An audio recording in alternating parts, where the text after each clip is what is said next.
gào tin lệ một đê cùng thà nề lâu pi chú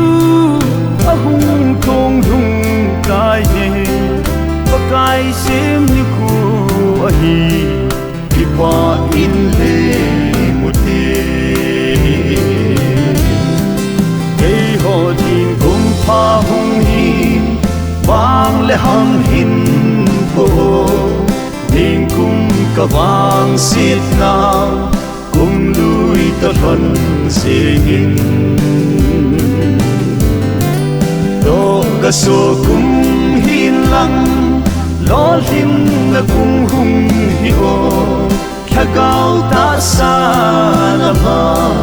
kal sun be na hung hiu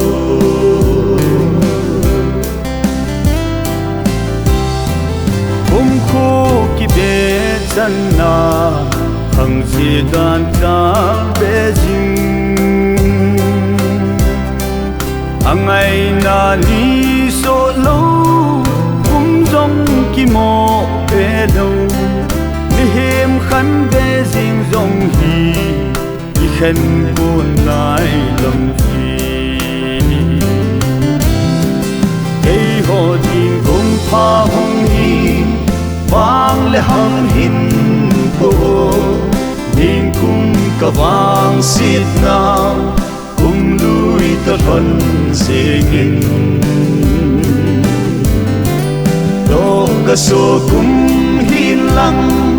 lo lim là cùng hung hiu khá cao ta xa là ma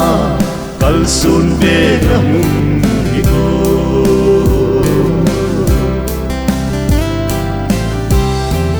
hôm thôn ki ngai du te ki ngai dam tu hi te lui mo lep sa ngai chang gel te mu te tha lâu pi ni him in ko tha mong mu te ei ho tin kum pha hong hin vang lệ hăng hin phố nên cùng cả vang xiết nào cùng lui ta thân sẽ hin đó cả số cùng hin lăng lo lim là cùng hung hiu khá cao ta xa là ma kal sun be na hung hiu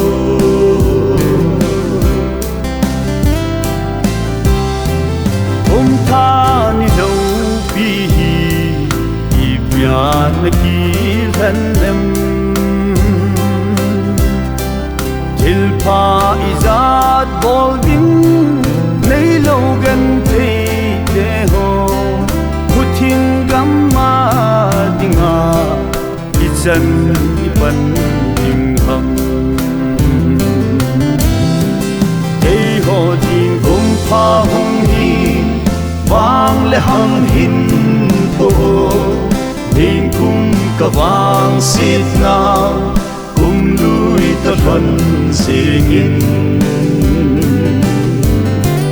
đó cả số cùng hin lăng lo lim là cùng hung hiu khá cao ta xa là ma kal sun be na hung hiu khá cao ta xa là ma kal sun be na hung